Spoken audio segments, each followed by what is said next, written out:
नमस्कार, मेरा नाम है शिखा और एक और कहानी के साथ मैं आपके सामने हाजिर हूँ। आज त्रिपुरा की एक लोक कथा सुनते हैं जिसका नाम है नदी मौसी। त्रिपुरा की एक प्रसिद्ध नदी है दुईचौंग नाम की और इसी पर यह कहानी बेस्ड है। तो एक बार दो बहनें थी जिनका नाम था दुईचौंग और नुएंगी।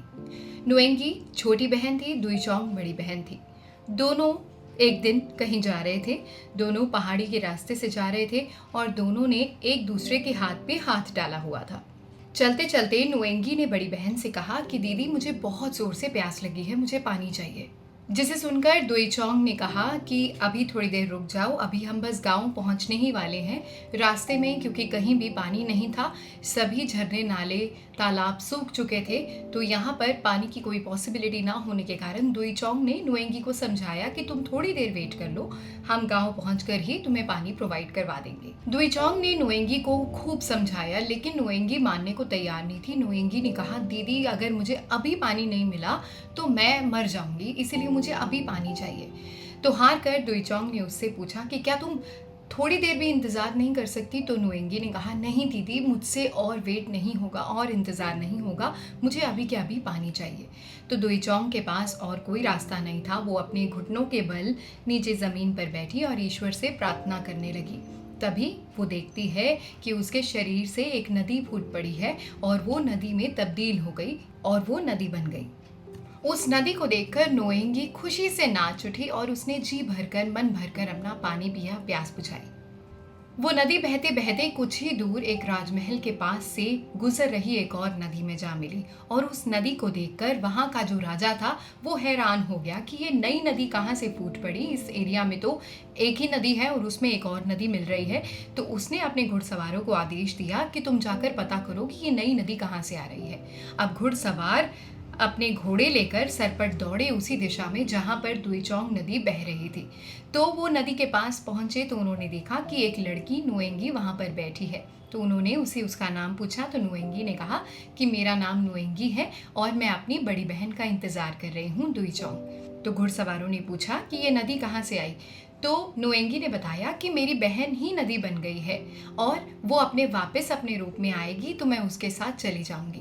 अब घुड़सवारों को इस बात का कोई लॉजिक समझ नहीं आया। उन्हें समझ ही नहीं आया कि नुएंगी ऐसी क्या बात बोल रही है, लेकिन उन्होंने सोचा कि हम इसे पकड़कर अपने राजा के सामने खड़ा कर देते हैं। राजा जी जैसा चाहेंगे इससे उगलवाएंगे कि ये नदी कहाँ से आई या ये क्या बोल रही है। नुएंगी को पकड़कर राजा के सामने खड़ा किया गया। तो राजा जी को भी नुएंगी की बातें तो समझ नहीं आई, लेकिन वो नुएंगी की सुंदरता पर मोहित हो गए और उन्होंने उसे अपनी रानी बना लिया। अब राजा की इससे पहले भी एक बड़ी रानी थी जो कि नुएंगी से चिढ़ने लगी। बड़ी रानी से राजा को कोई संतान नहीं थी, लेकिन नुएंगी से एक बच्चा राजा को मिल गया। लेकिन राजा को इस बारे में कुछ भी नहीं पता था और उससे पहले ही बड़ी रानी ने अपनी चिड़न के मारे वो बच्चा नुएंगी से छीनकर दुईचौंग रिवर यानी दुईचौंग नदी यानी नुएंगी की बड़ी बहन जो नदी बन चुकी थी उसमें फिकवा दिया। बेचारा राजा जान भी नहीं सका कि वो पिता बना है और भोली भाली नुएंगी भी चुप रही। वो कुछ कर ना सकी लेकिन अपने बच्चे की याद में रोती रही। ऐसे ऐसे समय बीतता गया और नुएंगी के एक एक करके 7 बालक हुए, 7 बच्चे हुए और सातों बच्चों को बड़ी रानी ने नुएंगी से चुराकर दुईचौंग नदी में फिकवा दिया। नुएंगी अकेले में बैठकर अपने पुत्रों को याद कर कर रोती रहती और बहुत महसूस करती कि काश उसके बच्चे उसके पास होते, जिंदा होते। लेकिन उसे नहीं पता था कि उसके बच्चे जिंदा थे, जीवित थे और बहुत अच्छी अवस्था में थे, क्योंकि जिस नदी में उन्हें फिकवाया गया था वो उनकी मौसी थी यानी दुईचौंग, जो कि उसकी बड़ी बहन थी, जो कि नदी बन चुकी थी, उसमें ही फिकवाया गया था और वो ही उनका लालन पोषण कर रही थी। जब वो सातों गठीले नौजवान बन गए तब दुईचौंग नदी ने उन्हें बताया कि मैं तुम्हारी माँ नहीं, मैं तुम्हारी मौसी हूँ। तुम्हारे माँ बाप राजमहल में रहते हैं, अब तुम्हें उनके पास जाना चाहिए। दुईचौंग नदी ने बच्चों को बड़ी रानी के बारे में भी बताया और उसके किए अत्याचारों के बारे में भी बताया। अब सारे बच्चे बदला लेने के लिए राजमहल की तरफ चल पड़े। सातों नौजवान राजमहल की छत पर चढ़कर खूब नाचने लगे। जब ये हल्ला गुल्ला सुना तो राजा जी भी महल से बाहर आए और उन्होंने उन सातों को पूछा कि कौन हो तुम यहाँ पर क्या कर रहे हो। तो उन सातों ने बताया कि दुईचौंग हमारी मौसी है और नुएंगी हमारी माँ है, और उन्होंने साथ ही साथ ये भी पूछा कि बड़ी रानी कहाँ है। अब राजा जो ये सब कुछ सुन रहा था बड़ा हैरान हुआ ये सब सुनकर और उसने बड़ी रानी को बुलवाया। बड़ी रानी को जब पता चला कि जिन बच्चों को उसने फिकवाया था वो उसके बारे में पूछते पूछते राजमहल तक आ गए हैं, तो वो भी बड़ी शॉक्ड रह गई, बहुत ही ज़्यादा थर थर कांपने लगी, क्योंकि अब उसका पाप का घड़ा फूटने वाला था। उसकी करतूतें जो उसने की थी वो सबके सामने आने वाली थी। एक ही बार में बड़ी रानी ने अपना सारा सच उगल दिया कि मैंने ही इन सारे बच्चों को दुईचौंग नदी में फिकवाया था।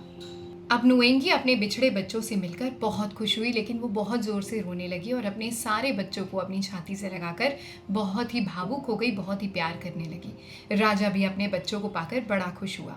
अब वो सब मिलकर दुईचौंग नदी पर पहुंचे और उन्होंने श्रद्धा के फूल उस नदी को अर्पित किए। नुएंगी जो छोटी बहन थी, अपनी बड़ी बहन दुईचौंग को देखकर बहुत खुश हुई, क्योंकि एक बार उसने पानी बनकर उसकी जान बचाई थी और दूसरी बार उसके बच्चों की जान मौसी बनकर उसने बचाई थी। और कहा जाता है इसी कथा के अनुसार इस नदी में हर साल पुष्प चढ़ाने की प्रथा आरंभ हो गई।